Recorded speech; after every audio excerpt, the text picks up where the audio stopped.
We're good. Now I got zingers All right. All right. Well, up here in the corner. welcome back to our channel. Jon Anderson. I've got a very special treat for our audience today. We have an individual with us that's a part of the mastermind group that I'm in. His name is Charlie Titchner, fondly known in our mastermind group as Professor Charlie T. He's the founder of the Disruptor School. Now, most businesses fail because they lack sales. Sales and marketing, really critical to any business that wants to be successful, ultra successful, in fact. Facebook ads, one of the key drivers to so many businesses out there that are successful. And we want to learn from Professor Charlie T. So, Charlie, I'm going to introduce him now, get him on the stage. Charlie T, founder and nice guy. Take it from here and teach us about Facebook ads marketing. Oh, well, first off, man, thank you so much for having me. And I'm here just to help people see more success and less stress. Let's demystify Facebook. I think it's really fun. I promise you it can be really easy. And by the end of this today, anybody will be able to launch and build and scale a Facebook ad campaign in under an hour a week in a way that'll get you more money in your pocket, more time in your life, and hopefully allow you to, create opportunities for people in your family and in your community. And I think I do my job well when people have the confidence to provide opportunity for others. So that being said, let's dive into more success and less stress, how to scale Facebook ads with AI and machine learning. This is going to be easy. I promise. We're going to share every step of the way. You're going to see me do it live. This will work for you. Awesome. Right. You're on deck with your slides, Charlie. Take Let's go. Okay. So first off, a little bit about me. I'm founder of the Facebook Ads MBA program and Disruptor School. Been a part of 5, 8, and 9-figure exits since 2018. I've been running Facebook ads for over a decade. I've helped drive well over $1 billion in revenue. I've been there. I've done that. I've helped the people at Facebook design how the platform works. And my goal is to just help people create more jobs and see the success that I know that they deserve. And so today we're going to make this as easy as 1, 2, 3. We're going to talk about what your Facebook ad account should even look like. Let's get into campaign architecture. Let's make it super simple. 2, we're going to talk about AI and how to use that to make evergreen ads that don't die. Instead of your ads getting worse over time, they're going to get better. And I'm going to tell you how to understand when to make a move, and it's far less often than you think you should, and how to make the machine smart enough that you don't have to make a move almost ever again. And then the last thing we're going to get into is called algorithm-based targeting. One of the big tricks is making sure the right people see your ads, right? You can show your ads to 1 million people that aren't interested, doesn't help. You can show it to 100 people that are, you'll make a lot more money. So let me show you how to leverage the machine to do all the hard work for you in a way that is the lowest cost. And ultimately, what we're going to walk away with today is understanding that Facebook is your business partner. They're not trying to take your money from you. They're trying to use the content you give them to give their users a positive experience. And in return, we're going to see some positive business results. It's a simpatico relationship. Let's make it easy. So after this, you're going to be able to create positive ROI ads that scale super fast. And you're going to understand Facebook's advanced AI model, and you're going to not do any of the hard work ever again. So what we're going to be covering today is step 1. What does your campaign need to look like? Remember that simple scales and complex fails. We're going to leverage the scientific method. I'm going to teach you how Facebook actually works. And we're going to think of it as an investment management device. You're investing in your brighter future.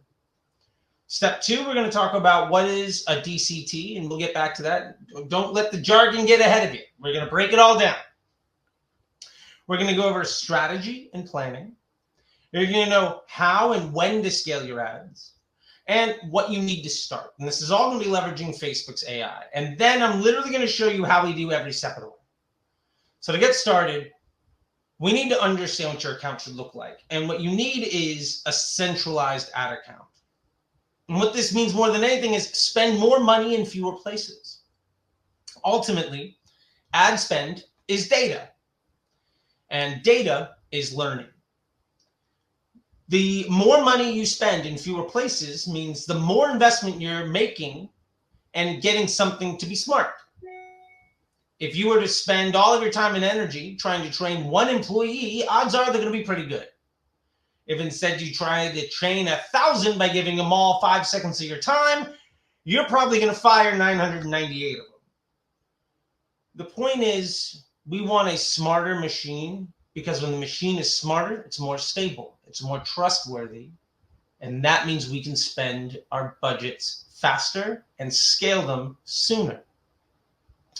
We also need to understand that all we really ever need is one Facebook campaign. You don't need a million things. You don't have the budget to do a million things poorly. Specialists make more money.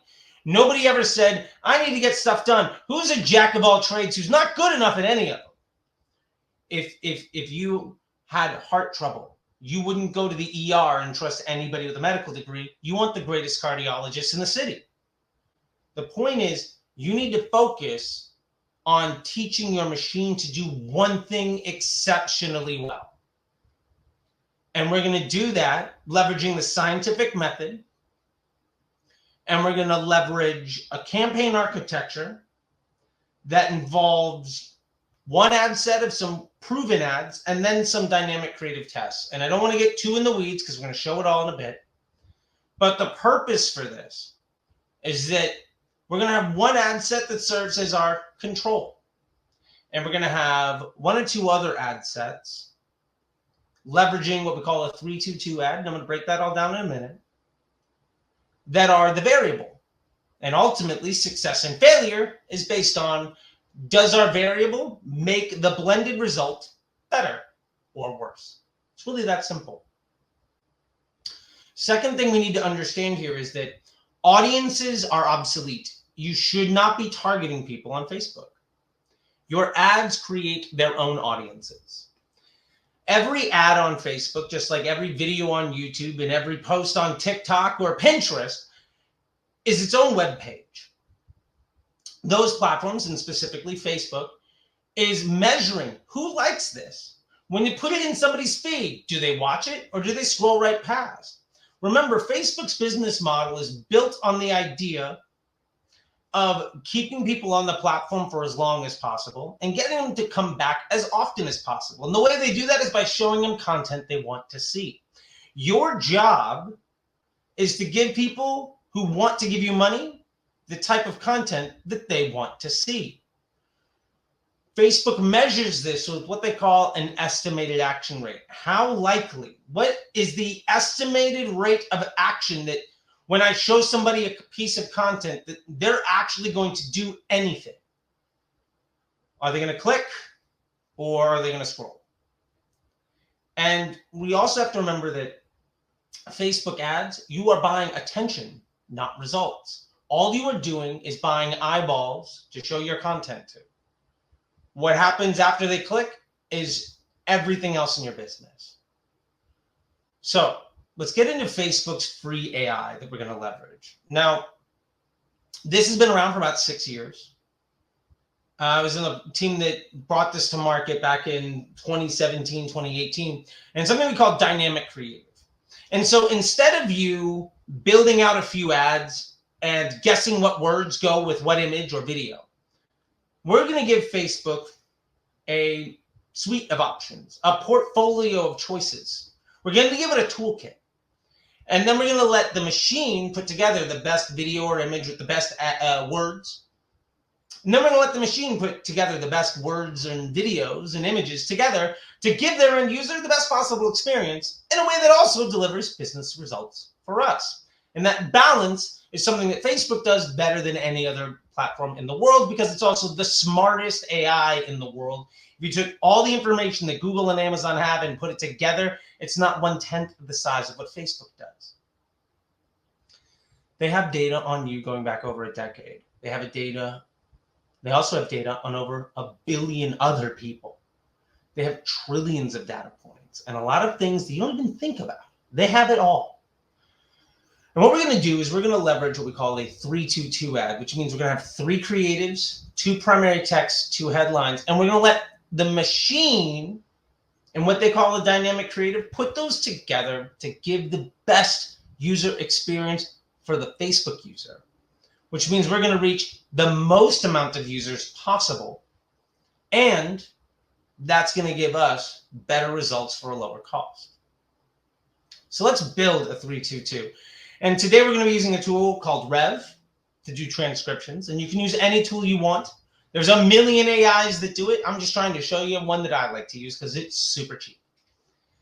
We're also going to use ChatGPT and Facebook's dynamic creative to take an ad concept here on video and create ads that will only ever get better over time and never fatigue.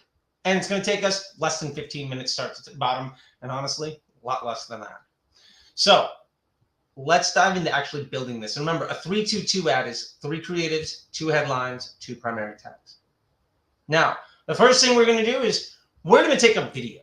And what I did in this example is I set my camera down. I was in a hotel room in Vegas and I gave a sales pitch. And I had a checklist of about 10 topics that I wanted to cover. And I covered them all in order. And I did that 3 times. Now what I can do is I can upload each one of them into Rev, and Rev will automatically transcribe them for us for the price of about 25 cents a video minute.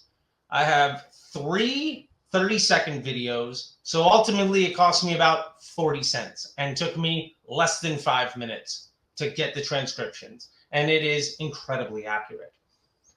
Also in Rev, I like to use it because it's really easy to sort and to copy. You can scrub the video back and forth. It saves all of your previous work. It understands when multiple people are talking. It's a great tool. And again, 25 cents per video minute. If you have a 30-second ad, it costs you a little over a dime to get it done. That is incredibly efficient. Many entrepreneurial types have a strong desire to start their own business. However, they're not sure of the exact way or ways to fund their franchise or their startup. And that's why I put together this comprehensive, innovative funding strategies guide. It's going to walk you through the most popular methods available today to fund your franchise or your startup. It's going to include explanations on the SBA Express, the SBA 7A, home equity lines of credit, unsecured funding, portfolio loans, 401k rollovers, and a lot more. Download your free copy by clicking in the link in the description below. So we're going to take those transcriptions and we're going to go over to ChatGPT to write the copy. And we're going to start with the headline, because the way the eye tracks content is we go to the creative, in this case, an image or a video. And then below that, we have what's called a headline, which are the big words in bold below the image or video. Then we track up to the little words above the image or video, what we call primary text, which means the image or video gives us what we're talking about. We immediately go to the headline to give context to that. And then if we haven't clicked already, or we haven't decided to just get rid of it and move on, we move up to the primary text. So there's this order of operations around the customer journey and how they're experiencing your content. And that is how about 85-90% of people track everything. It's been tracked by eyeballs, and there's a reason why every platform in the world looks and feels the exact same, from banner ads you see on websites to YouTube videos to Facebook ads to Instagram. They pretty much all follow the same format that was defined by newspapers well over 100 years ago. So I'm going to show you here the prompts that we use and how to get started. So here is how we're going to start. So I put up an example prompt here, which is write me 10 Facebook ad headlines with an enthusiastic tone to encourage a Facebook marketer to want to download. Now, there are 3 big points here. First off, I've defined the deliverable early. I want 10 Facebook ad headlines. That tells me how many and exactly what I'm looking for. Next, I've defined the voice, the timbre. I want it to be done with an enthusiastic tone. And lastly, I've given it the what, which in this case is the what is I want them to encourage a Facebook marketer to download. So for me, this happens to be a lead magnet. My target audience is a Facebook marketer. So I want that marketer to want to download something. I want it to be voiced in a way that is enthusiastic, which is very much the way that I talk about Facebook ads. And give me 10 of them. In general, the bigger the number you ask for, maybe the lower quality. And when you don't ask for enough, variety is the spice of life. 10 is a great starting place. 100, you get a lot more options, probably not as good. And when you only have 2 or 3, you probably miss out on something. So in this case, what we're going to do is we're going to use that prompt, and then we're just going to paste in the transcription from that 30-second video that I talked about before.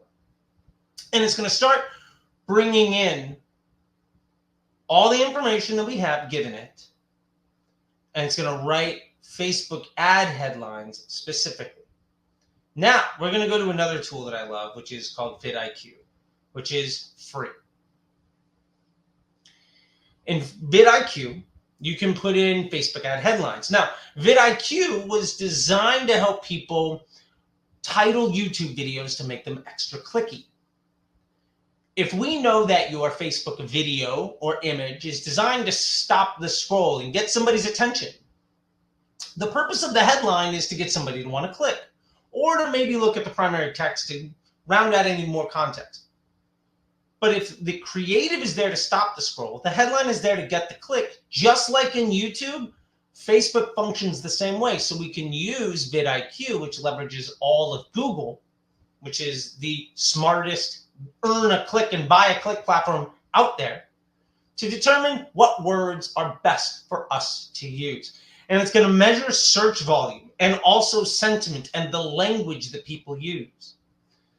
So when we start copy and pasting our ad headline suggestions into here, we're going to get a score.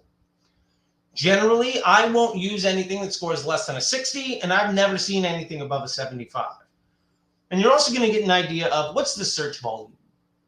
So if the search volume is 300, there's not a lot of people looking for it.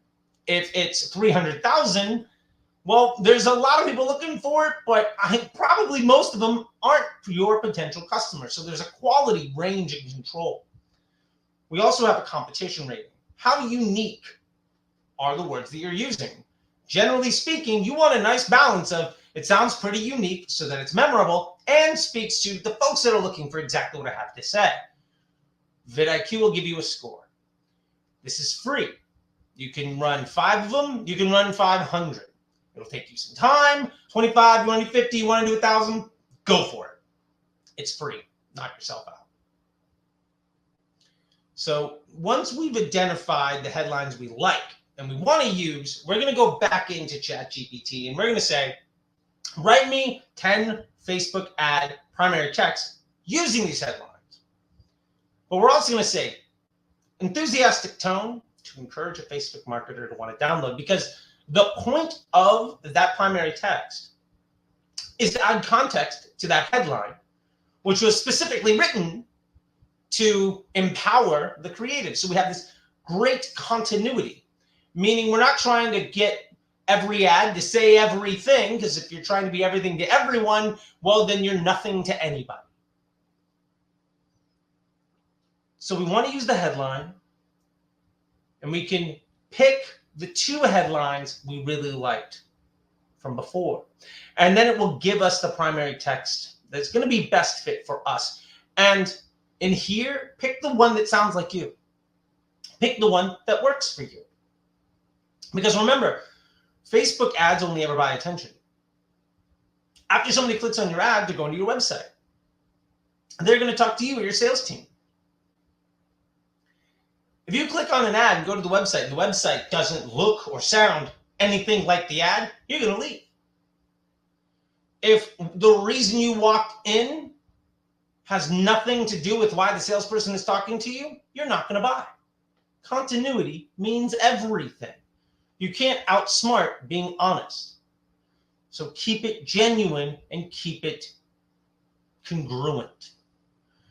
So from here, we're going to go ahead and build our 322 ad. Now, we're going to go into Facebook. We're going to say build a campaign. We're going to use broad targeting, and we're going to set our budget at the campaign level. Broad targeting is age, gender, and location. We're not paying extra for lookalikes. We're not paying extra for interest groups. We're not going to do any of that stuff that's been obsolete since 2018. And keep your nomenclature clean. You want to be able to decipher exactly what the ad is just by looking at the name. If your ad is Facebook ad 1, Facebook ad 2, Facebook ad 3-copy, what is it? Well, ad 3-copy was better than 1. Why? If you don't know, that means you have to sign into Facebook. You have to open up the ad. You have to go through it. You have to go through the other ones. It's going to take you 20, 30, 40, 50 minutes just to understand what's going on and then make a decision. In the example here, I've titled it, the campaign is called Facebook Blueprint eBook Giveaway. I know exactly what the campaign is there for. When I look at the ad set, it's Las Vegas hotel room video, free ebook giveaway. Awesome. Now when I look at it, it's like, oh yeah, that's when I was in that Las Vegas hotel room. I shot a video to give away a free ebook. Great. Now it all makes sense. And if I were to shoot it in my hotel room, that's one idea. If I were to shoot it out by the pool, that's another one. If I were to make static images of me in the kitchen, that's a third idea. But at least now I understand what it is without ever having to do anything more than just look at the name. When you build that, you're also going to want to go to the ad set level and turn on dynamic creative. We want to do this at the ad set, not at the ad level. And we want to make sure that we use broad targeting and what we call auto placement. We don't want to use any tool other than age, gender, and location, because targeting doesn't work the way you think it does. If you're, a cat owner and you talk ill of dogs, well, you're in the dog interest group. If you go to a restaurant, you have a bad experience, and you tell everybody how bad your experience was. You told the machine you're interested in that restaurant, because an interest group has nothing to do with sentiment or intent. And to be fair, every study ever done, at least 1/3 of the people are in there by mistake. Because fun fact, Facebook hasn't had an engineer working on interest group targeting in 5 years. It's obsolete technology. You don't need to be paying extra to use obsolete technology that isn't accurate. That doesn't make any sense. So what we're going to do when we build this ad is going to put in 3 creatives that should be of the same concept. They should be interchangeable. In this case, like I said, I stared at my camera and I shot 3 videos going down the same checklist. I said things a little bit differently. I might have put them in a slightly different order. I had different emphasis. Whatever it is, one of them was better than the others. I now no longer have to pick. I'm going to let the machine pick, because fun fact, what's better for one person might be different than what's better for the other one. And as long as they both buy, I don't care. So we want it to be of the same concept. We also want to understand that we're going to be targeting with our format. In this case, you'll see in the example on the screen that these videos are what we call landscape. They're wide videos. These are designed to go on laptops. You don't have wide video on a phone because it takes up a very small portion of the screen. Vertical videos take up the whole phone. Vertical videos get shown on mobile devices far more often. And if you're using images, square images get shown basically everywhere. And it allows us to understand, where do we want these ads to be shown? And who do we want them to be shown to? Certain types of people are on certain types of devices. And honestly, the best way of going about it is to have a little mix. But remember, our ads are doing the targeting, especially the creative. What you're trying to do is let Facebook use your content to give their users a positive experience. And if that happens, it's going to show your content to other people for cheaper. Because if the experience is bad, well, they'll still let you advertise. They're just going to charge you more because you're a liability to their business model and your business partners. But if you're an asset, you're going to get preferential treatment. So we got our 3-2-2. We've got our creatives. Now we're going to copy and paste those 2 headlines and 2 primary text. And from there, we've built it all done. We've built it all out. So to recap, step 1 is keep it simple. Simple scales, complex fails. The more places you spend money, the dumber all of that money is. spend as much money as possible in the fewest amount of places, and those places are super smart. They're super stable, which means they're also really scalable and reliable so that you can have confidence in them. You only really ever need one Facebook campaign. That's it. We're also going to leverage Facebook's AI and think about the estimated action rate is what does all the targeting and what gets us cheaper rates. If nobody wants to see your content, it doesn't matter how good your offer is, doesn't matter how great your landing page is, you're never going to reach the right people, or it's going to cost you a fortune because ultimately you're a liability to your business partner. If you're a liability, they're going to give the opportunity to somebody else. And remember, you're buying attention, not results. And the best way to set yourself up for success is to leverage what we call the 3-2-2 method. That's 3 creatives, 2 primary texts, 2 headlines. We can use ChatGPT and vidIQ to do all the hard work. I showed you a great tool called Rev to get transcriptions for you. And at the end of the day, we're going to have a campaign set up with one ad set that's gotten some proven ads in it. We know how they're going to work. And then we want to have 1 or 2 dynamic creatives, these 3-2-2 ads, specifically focused on what is one of those ads out of my proven winners that I can make better. You're only as strong as your weakest link, so let's make the weakest link stronger. Because at the end of the day, you only have one real question you ever need to answer, which is, can I spend more money?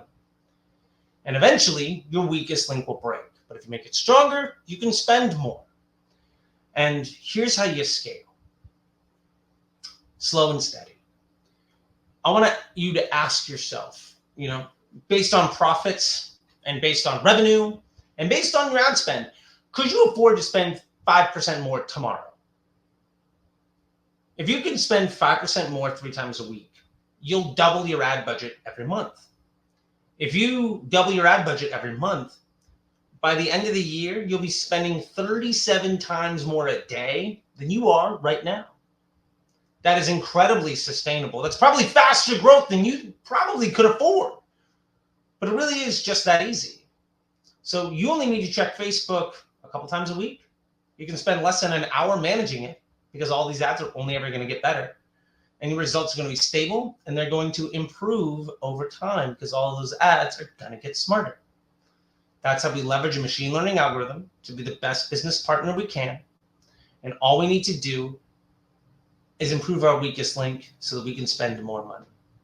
And Facebook really is just that easy. So let's leave it there, John. What do you say? Sounds good. Sounds good, Charlie T. All right. That's Charlie's contact information. Charlie T of the Disruptor School. Charlie, I think I'm going to give you a new nickname, Charlie the Beast Titchner. I'll take it. Way to go, man. And listen, everyone in our viewing audience, this guy is recovering from COVID, if you can't tell. I gave him an out yesterday to reschedule to next week. He's, no, let's do it. Let's get it done. So what an absolute genius that we've got here with regards to Facebook ads. Way to go. Now, let's take a few minutes, Charlie, if you don't mind, and maybe a minute and a half or so reply to each of these questions that I'm anticipating our audience may have regarding your great presentation. Can you go a little deeper into what is ad spend data? Sure. So ad spend data is simply when you spend money, when you spend money on Facebook ads, you're showing that content to people. Now, when you're managing your Facebook ads, we have a thing called the Ads Manager. And in the Ads Manager, you're going to see a lot of columns. And in those columns, you're going to see things like ad spend and results and number of clicks and how many people did you reach? And what was the frequency reached at them? And all of these other metrics. And to be fair, there's way more metrics than you'll actually ever need. But the ad spend data is all of the information that we're going to get shown. And what is really important when looking at ad spend data, you have to remember 3 things. First, if the data isn't actionable, it doesn't have value. So what makes it actionable? Which brings us to point number 2. If there's no contrast, then it doesn't matter. And what I mean by this is, say you're trying to sell this cup. One ad is coming in at $100 to make a sale and another one's coming at $5. Well, the one coming at $5 probably better for you. If they were both $25 and $26.50, not a lot of contrast. If you don't have the ability to look at the data and say that one's better, that one's worse, then you don't have enough data to make an informed decision, which ultimately brings us to point number 3. You don't need to make nearly as many moves as you think you do. A good day or a bad day should not inform your overarching strategy. You would never fire an employee who's been with your business for 3 months because they had a bad day. And you need to be informed and patient. Remember that success and failure happens on a really long timeline. It doesn't happen day to day or hour to hour. You're not day trading Facebook. Think of it as week over week, month over month. If things are bad today, but a bad day today is substantially better than you had 2 months ago, that's a win. And if this week is better than last week, that's a win. Think about things in broader timelines, and that's really the ad spend data that we should be concerned with. Very good. Excellent. DCT ad set. What is it? And why is it so critical to this campaign, the 322? Yeah, so there's a couple different ways of launching dynamic creatives and using Facebook's AI. We always tell folks to do it at the ad set level. At the ad set level, you can select dynamic creative.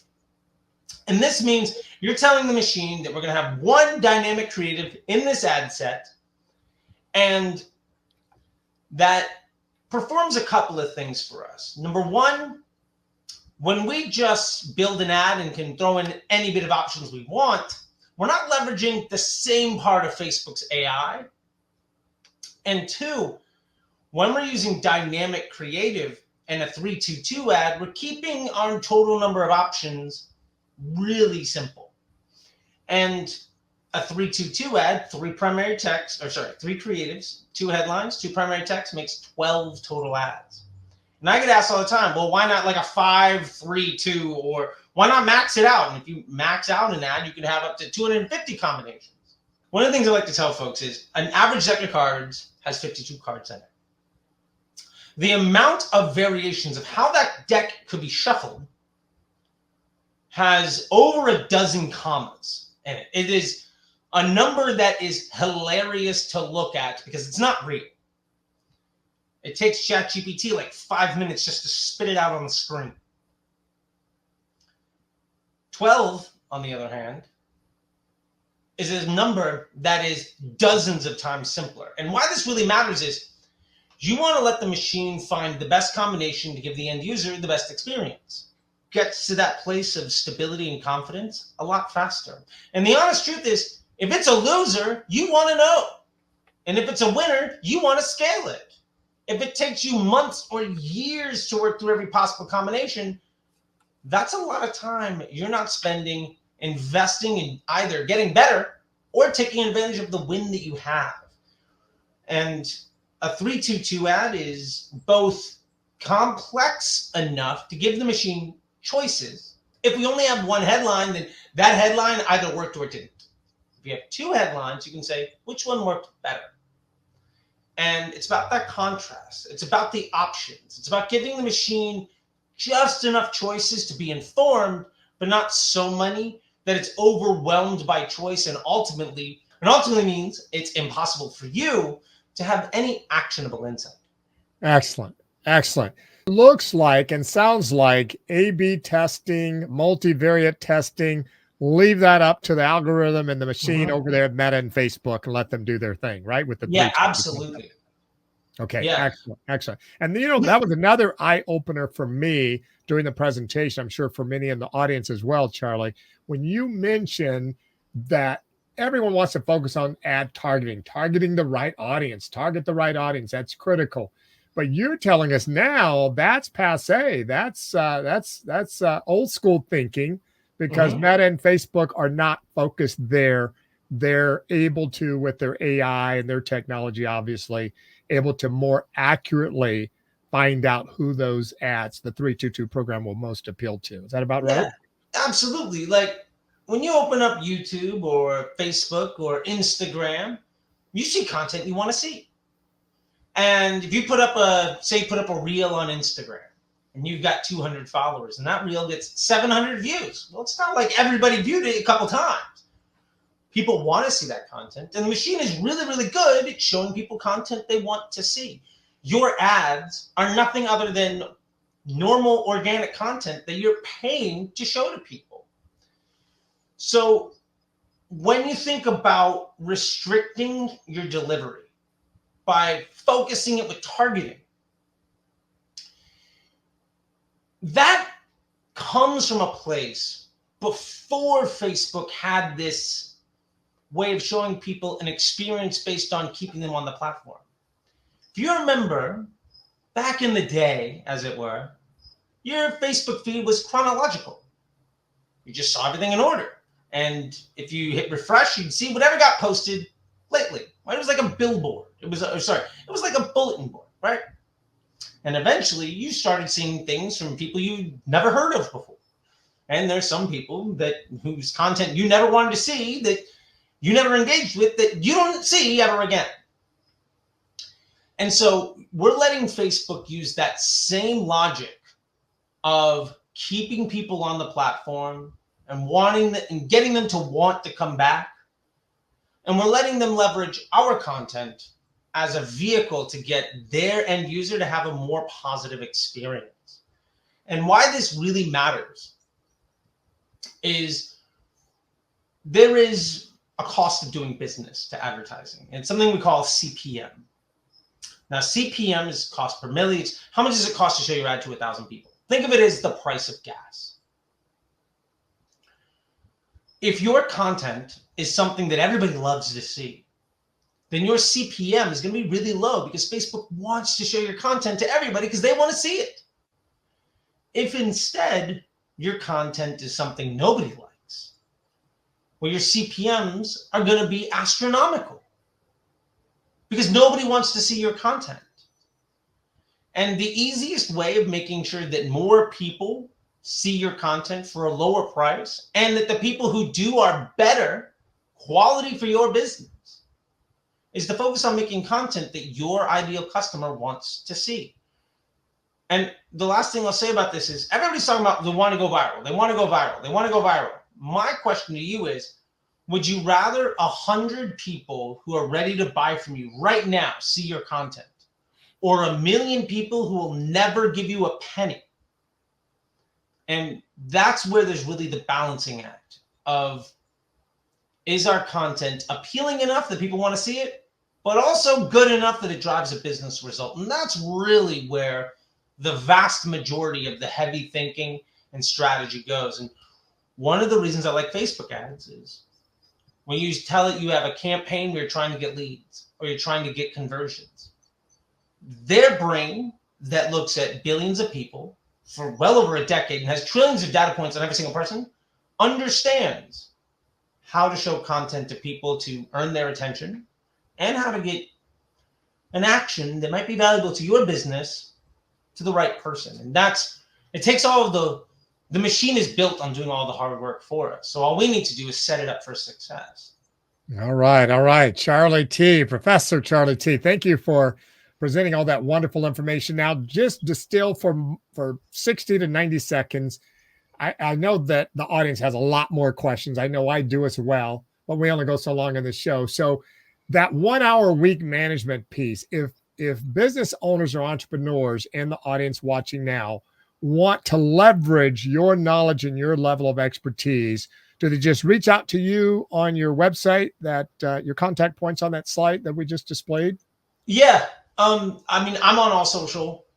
You can find me, CT the Disruptor, on everything. But you can also just go to Disruptor School. And if you can't find it or you can't remember it, Google it. If you can't find it, it means you shouldn't trust me as a marketer. And in that school, you're really going to find 3 options. One of them is what we call the Begin to Win bundle. It's $7 to get started, $50 a month after that. And it's going to teach you how to set up your ad campaigns to be stable and successful, and how to structure your offers and your business so that you can have a successful business model that scales. And there's also a community of a couple thousand folks that you can join. and a little bit of AI to answer all of your questions 24 hours a day, 7 days a week, built off of a million questions that I've been asked. I've basically trained the machine with every second video and every word of everything I've ever written. So it always gets smarter. And so that you don't need me to answer your questions.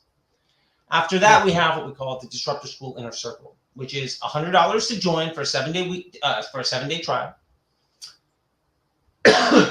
So after that, we have Disruptor School Inner Circle, which is a 7-day trial for $100. And after that, it's $1,000 a month. And there's a ton of lessons, new literature and content every single day, master classes from the world's best marketers, and a bunch of skills way beyond just Facebook, like Google, and site traffic, and design, and CRO, and email, and TikTok, and everything else. And the goal there is, can you make an extra $50 a day? And if you can make an extra $50 a day, then $1,000 is a drop in the bucket for the success that you deserve. And then above and beyond that, for the folks that are spending $1,000, $2,000, $3,000 a day minimum and are struggling to see the success that they know they could have, we have what we call the Facebook Ads MBA program. And that's quite literally me teaching you what it would look like if you were to hire me, what I would do every single day for the first 90 days so that you wouldn't need me. And that is my best way of teaching people to be independent and ultimately getting them to the place where they want to go. And if you want me to run this stuff for you, we have a brand accelerator program, but that's a whole other thing we can talk about another day. Very good. Very good. Okay. Excellent, Charlie. So reach out to Charlie Titchner, Professor Charlie Titchner at disruptorschool.com, right? Disruptorschool.com. And if you are an executive, entrepreneur, someone in career transition, and you already know a lot of this stuff, but you were able to get a little more value today, that's fantastic. But if you're an entrepreneur, a wannabe entrepreneur, someone in career transition, an executive that's looking to make a move into the dynamic and fast-paced, fast-growing franchise industry, reach out to me also, franchiseprospectors.com. Now, if you're looking at the franchise industry as a whole to make some wise investments there, we've got a tremendous portfolio with more than 600 quality franchise brands, some of the best franchise brands across the U.S. that cover more than 30 unique industries. We have the information for you on how to execute on that strategy. And you see the box or the video on the screen right now. Click on that box. That's everything that you need to know about the franchise industry, and I'll see you over there.